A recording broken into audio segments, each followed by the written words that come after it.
दोस्तों, अब तक हमने द लास्ट मैन ऑन अर्थ में देखा कि कैरल और गैल की तरह अब टॉड भी एक बच्चा चाहता था, इसलिए वो इस बारे में मेलिसा से बात करता है। लेकिन मेलिसा अभी बच्चा पैदा करने के लिए तैयार नहीं थी, तो वह टॉड से कहती है कि तुम्हें इस बारे में गैल से बात करनी चाहिए, क्योंकि वो ही है जो तुम्हारी मदद कर सकती है। जिसके बाद वो दोनों गैल से मिलते हैं, जहाँ टॉड उससे पूछता है कि क्या तुम मेरे बच्चे की माँ बनना चाहोगी। जो सुनकर पहले तो गैल शॉक्ड हो जाती है, लेकिन फिर वो उसे कहती है कि मैं तुम्हें सोचकर बताऊंगी। जिसके बाद गैल इस बारे में एरिका से बात करती है, लेकिन एरिका उसे ये करने से साफ मना कर देती है। वहीं टॉड को जब पता चलता है कि गैल उसका बच्चा पैदा नहीं कर सकती, तो वह उदास हो जाता है और खुद को 3 महीनों के लिए एक कमरे में बंद कर लेता है। दूसरी तरफ फिलिप और बाकी लोगों को टॉड की चिंता होने लगी थी, और तभी फिलिप को एक आइडिया आता है। वो टॉड को अकेले में बुलाता है और उसे बताता है कि भाई, बच्चा होने के बाद जिंदगी बर्बाद हो जाती है। हमारी आधी से ज्यादा जिंदगी तो उनके डायपर बदलने में ही निकल जाती है। इसी बीच कैरल वहाँ पर आती है और फिलिप को बताती है कि वो फिर से प्रेग्नेंट हो गई है। जो सुनकर फिलिप खुद को कोसने की गंदी सी एक्टिंग करने लगता है और कहता है कि मेरी जिंदगी तो बर्बाद हो गई, मुझे अब और बच्चे नहीं चाहिए। जो सब देखकर टॉड वहाँ से चला जाता है। फिर अगले दिन वो अपने बाल काटकर और अच्छे से तैयार होकर मेलिसा के साथ बाहर आता है और सबको बताने लगता है कि अब मैं अपने सदमे से बाहर आ चुका हूँ। तभी गैल उसे कहती है कि मैं भी तुम्हारे बच्चे की माँ बनने के लिए तैयार हूँ, क्योंकि मुझे अपनी बेटी डॉन के लिए एक भाई या बहन चाहिए और वो सिर्फ तुम ही मुझे दे सकते हो। जो सुनकर टॉड बहुत ज्यादा खुश हो जाता है और वो सभी एक दूसरे को गले लगा लेते हैं। उधर दूसरी तरफ हम देखते हैं कि जिन डायपर्स को फिलिप बैलून से बांधकर उड़ा रहा था, उसमें से एक बैलून को कोई आदमी उठा लेता है। इसके बाद हम टॉड और गैल को देखते हैं, जहाँ टॉड गैल से कहता है कि मैं तुम्हारे साथ इंटीमेट नहीं होना चाहता, मैं बस तुम्हें अपना स्पर्म दूंगा और तुम्हें उससे ही प्रेग्नेंट होना पड़ेगा। जिस बात पर गैल के साथ साथ सभी लोग भी राजी हो जाते हैं। आगे फिलिप टॉड को एक कमरे में लेकर आता है ताकि वो वहाँ पर अपनी हाथ गाड़ी चलाकर अपने स्पर्म को एक बोतल में स्टोर कर सके। फिर वो दोनों उस कमरे में जाते हैं जहाँ फिलिप ने उसे टॉड के लिए बहुत अच्छे से डेकोरेट कर रखा था। इसके बाद टॉड एक बोतल लेकर अपनी टंकी खाली करने अंदर चला जाता है। उधर मेलिसा गैल के पास आती है और उसे थैंक यू बोलती है टॉड का बच्चा पैदा करने के लिए। जिसके बाद वो उससे काफी रूड तरीके से बात करती है, क्योंकि हमेशा से टॉड के बच्चे की माँ वो बनना चाहती थी। लेकिन उसकी ये हरकत गैल को काफी अजीब लगती है और उसे समझ नहीं आता कि अचानक इसको क्या हो गया। फिर अगले दिन हम एक गाड़ी को देखते हैं जो कि मैक्सिको की तरफ आ रही थी। उधर टॉड अपना स्पर्म एक बोतल में डालकर उसे फिलिप को दे देता है। जिसके बाद फिलिप उस बोतल को लेकर भागता हुआ जाता है उसे गैल को देने के लिए, और जैसे ही उसके दरवाजे पर पहुंचता है तभी वहाँ पर एरिका आती है और उससे बोतल लेकर दरवाजा बंद कर देती है। दूसरी तरफ हम कैरल को देखते हैं जो एक पेड़ से फल तोड़ रही थी, लेकिन तभी उसे जमीन पर कुछ पड़ा हुआ दिखता है जिसे देखकर वो शॉक्ड हो जाती है। आगे जब सभी साथ में खाना खा रहे थे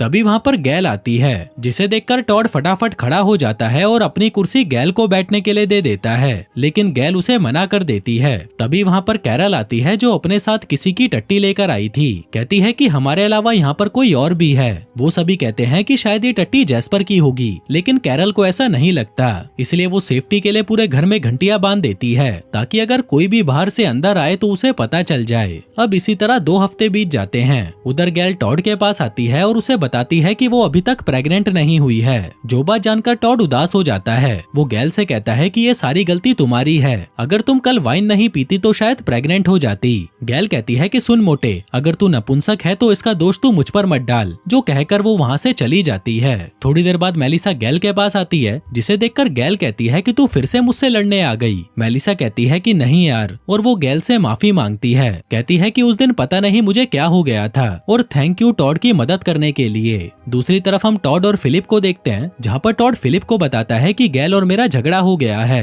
क्योंकि गैल अभी तक प्रेग्नेंट नहीं हुई तो मैंने उसे उल्टा सीधा बोल दिया और अब मुझे नहीं लगता कि वो मेरा बच्चा पैदा करेगी। फिलिप कहता है कि भाई तू चिंता मत कर, गैल एक बार फिर से माँ बनना चाहती है, इसलिए तुम्हारे अलावा उसके पास कोई और ऑप्शन नहीं है। जो सुनकर टॉड खुश हो जाता है और वहाँ से चला जाता है। फिर रात में हम जैस्पर को देखते हैं जो कि आग के पास बैठा हुआ था। तभी वहाँ पर एक गाड़ी आती है जिसके अंदर से एक आदमी नीचे उतरता है और वो जैस्पर के पास आकर खड़ा हो जाता है। जैस्पर उससे पूछता है कि तुम कौन हो, लेकिन वो आदमी उसे कोई जवाब नहीं देता। दूसरी तरफ कैरल को घंटी की आवाज सुनाई देती है, जिसको सुनकर कैरल कहती है कि शायद कोई अनजान आदमी घर में घुस आया है। तभी फिलिप वहाँ पर चेक करने जाता है, जहाँ घर का दरवाजा तो खुला हुआ था लेकिन उसे वहाँ पर कोई नहीं मिलता, इसलिए वो वापस आकर सो जाता है। फिर अगली सुबह जब वो सोकर उठता है तो हम देखते हैं कि उसके शरीर के आधे हिस्से के बाल कटे हुए थे, जिन्हें देखकर वो समझ जाता है कि जरूर ये काम माइक का है और माइक अभी भी जिंदा है। जिसके बाद वो माइक को ढूंढने के लिए जैसे ही अपने कमरे से निकलता है तो उसे जमीन पर बहुत सारे बाल गिरे हुए मिलते हैं, जिनका वो पीछा करता है और एक रूम के पास पहुंचता है। फिर जब वो उस रूम के अंदर जाता है तो देखता है कि वहाँ पर फिलिप और माइक का फेवरेट गाना बज रहा था। तभी फिलिप भी एक माइक उठाकर गाना गाने लगता है। इसी दौरान पीछे से माइक भी वो गाना गाते हुए सामने आता है, जिसे देखकर फिलिप उसके गले लग जाता है। आगे फिलिप सभी को सरप्राइज देने के लिए एक जगह पर लेकर आता है, लेकिन वहाँ पर तो कुछ भी नहीं था और तभी पीछे से माइक आकर सबको चौंका देता है। लेकिन अचानक माइक के सामने आने से एरिका डर जाती है और माइक पर गोलियां चलाकर उसे मार डालती है, जो देखकर माइक घबरा जाता है और एरिका से कहता है कि साली मैं तुझे मार डालूंगा। पर तभी माइक उठकर उसे डरा देता है, जिसके बाद हमें पता चलता है कि ये सब माइक और एरिका का प्लान था। इसके बाद माइक सबको बताता है कि मैं कोई वायरस से इन्फेक्टेड नहीं था, बस मेरी थोड़ी सी तबीयत खराब थी क्योंकि मैं काफी टाइम से स्पेस में जो रह रहा था। फिर ठीक होने के बाद मैं तुम लोगों को ढूंढने के लिए मेलबू भी गया था, लेकिन वहाँ पर मुझे कोई नहीं मिला। तभी फिलिप माइक से पूछता है कि क्या तुम्हें वो चिट्ठी नहीं मिली जो मैंने तुम्हारे लिए छोड़ी थी। माइक कहता है कि नहीं, मुझे कोई चिट्ठी नहीं मिली। जिसके बाद हमें एक फ्लैशबैक दिखाया जाता है जब फिलिप माइक के दरवाजे पर वो चिट्ठी छोड़कर गया था, लेकिन जब माइक अपने कमरे से बाहर निकलता है तो वो चिट्ठी नीचे गिर जाती है। जिसके बाद फिलिप और कैरल माइक को अपने दोनों बच्चों से मिलवाते हैं। कैरल कहती है कि मैंने अपने एक बच्चे का नाम तुम्हारे नाम पर रखा है, जो सुनकर माइक इमोशनल हो जाता है। इसके बाद माइक गैल की बेटी डॉन से मिलता है, जहाँ पर गैल उसे बताती है कि मैंने एरिका से शादी कर ली है, जो सुनकर माइक थोड़ा निराश हो जाता है क्योंकि वो गैल से बहुत प्यार करता था। इसी दौरान वहाँ पर टॉड आ जाता है, जिसे माइक और गैल को साथ में देखकर अच्छा नहीं लगता और उसे लगता है कि अब क्योंकि माइक आ गया है तो कहीं गैल उसका बच्चा पैदा करने से मना ना कर दे। फिर उसके जाने के बाद गैल माइक को भी बता देती है कि उसके और टॉड के बीच में क्या डील हुई थी। इसके बाद माइक फिलिप को उसके दोस्तों से मिलवाता है, जिन्हें फिलिप जाते वक्त माइक को देकर गया था। जिसके बाद वो उसे एक मशीन दिखाता है जो कि थर्मल इमेजेस लेती थी और जैसे ही कोई इंसान उस मशीन के रेडार में आएगा तो माइक को पता चल जाएगा। दूसरी तरफ हम टॉड, मेलिसा और एरिका को देखते हैं। यहाँ पर टॉड की फटी पड़ी थी। वो उनसे कहता है कि यार कहीं गैल मुझे मना ना कर दे, क्योंकि अब माइक वापस आ गया है तो गैल दिन भर उसी से ही चिपकी रहेगी। जिस पर मेलिसा टॉड से कहती है कि तुम्हें इस बारे में माइक से बात करनी चाहिए, वो तुम्हारी मदद जरूर करेगा। जिसके बाद टॉड माइक के पास जाता है और उससे पूछता है कि तुम गैल के बारे में क्या सोचते हो। पर तभी फिलिप माइक से कहता है कि भाई एक मिनट रुक, मुझे टॉड से कुछ बात करनी है, और टॉड को साइड में ले जाकर पूछता है कि भाई क्या हुआ। टॉड कहता है कि देख फिलिप, तुझे किसी एक को चुनना होगा, या तो माइक या मैं। फिलिप कहता है कि माइक मेरा भाई है यार, जो सुनकर टॉड गुस्से में वहाँ से चला जाता है। आगे जब फिलिप अपनी गाड़ी के पास जाता है तो उसे उस गाड़ी पर गालियां लिखी हुई दिखाई देती हैं, जो देखकर वो समझ जाता है कि जरूर ये काम टॉड का है। जिसके बाद वो टॉड के पास आता है और उसे कहता है कि मैं यहाँ पर अपने दोस्तों से मिलने आया हूँ, ना कि सिर्फ गैल से, और तुम भी मेरे दोस्त हो। तुम्हारा भी एक परिवार है जो तुमसे बहुत प्यार करता है, इसलिए तुम सबके दिल में अपने लिए नफरत मत पैदा करो। जो कहकर वो वहाँ से चला जाता है। जो सब बातें सुनकर टॉड को भी अपनी गलतियों का एहसास होता है। जिसके बाद वो गैल के पास जाता है और उससे अपनी गलतियों की माफी मांगता है।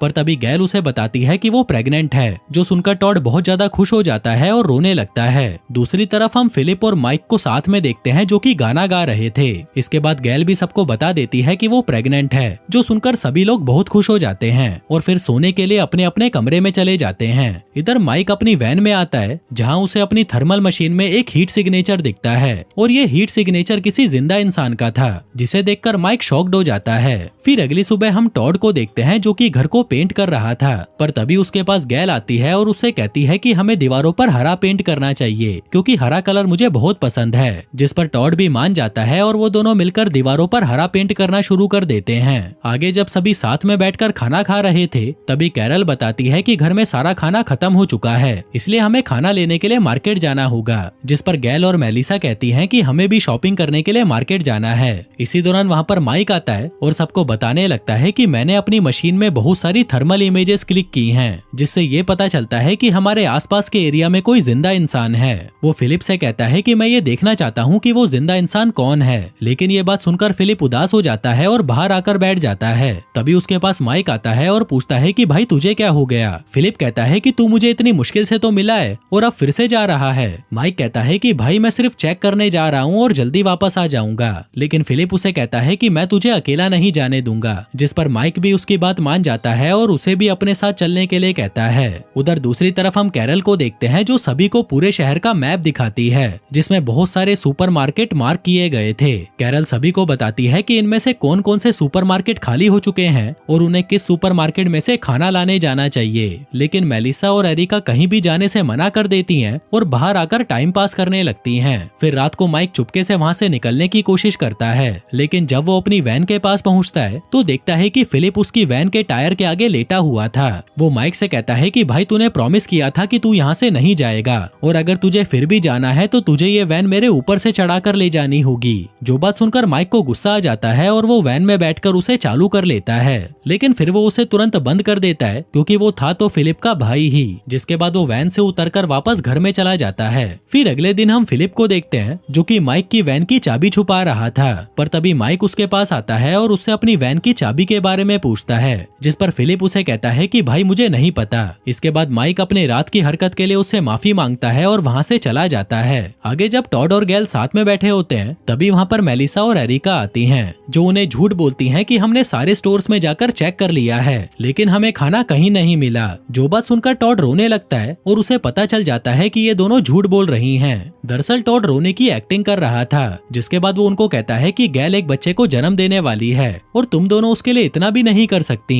जिस पर मेलिसा और एरिका उन्हें सच बता देती हैं कि हम किसी भी स्टोर में नहीं गए थे, बल्कि हम तो बाहर बैठकर टाइम पास कर रहे थे। दूसरी तरफ हम फिलिप और माइक को देखते हैं जो एक बड़े से गुब्बारे के साथ खेल रहे थे। फिर रात को जब वो दोनों साथ में बैठे थे तभी माइक फिलिप से कहता है कि भाई तेरे साथ वक्त बिताकर बहुत अच्छा लगा। जिसके बाद फिलिप माइक को अपने बच्चों के साथ छोड़कर वहाँ से चला जाता है। लेकिन जैसे ही वो नीचे आता है तभी वो देखता है कि माइक चिमनी में से गाड़ी की चाबी ढूंढ रहा होता है और उसे वो चाबी मिल भी जाती है। तभी फिलिप माइक से पूछता है कि आखिर तू जाना क्यों चाहता है? तू हमेशा मेरी बेइज्जती करके चला जाता है और तू तो मेरे साथ कभी रहना ही नहीं चाहता। माइक कहता है कि भाई मैं तुझसे जलता हूँ क्योंकि तेरे पास वाइफ है, बच्चे हैं और एक परिवार है, लेकिन मेरे पास कुछ नहीं है। मैं बहुत अकेला पड़ चुका हूँ, इसलिए मैं यहाँ से जाना चाहता हूँ। फिर अगली सुबह जब माइक अपना सामान लेकर बाहर आता है तभी उसे वहाँ फिलिप मिलता है जो उसे कहता है कि भाई मैं भी तेरे साथ चलूंगा। माइक पूछता है कि फिर कैरल का ख्याल कौन रखेगा, जिस पर फिलिप अपने सारे बालों को शेव कर लेता है और उन्हें एक पुतले से चिपकाकर कैरल के लिए अपना डुप्लीकेट तैयार कर लेता है।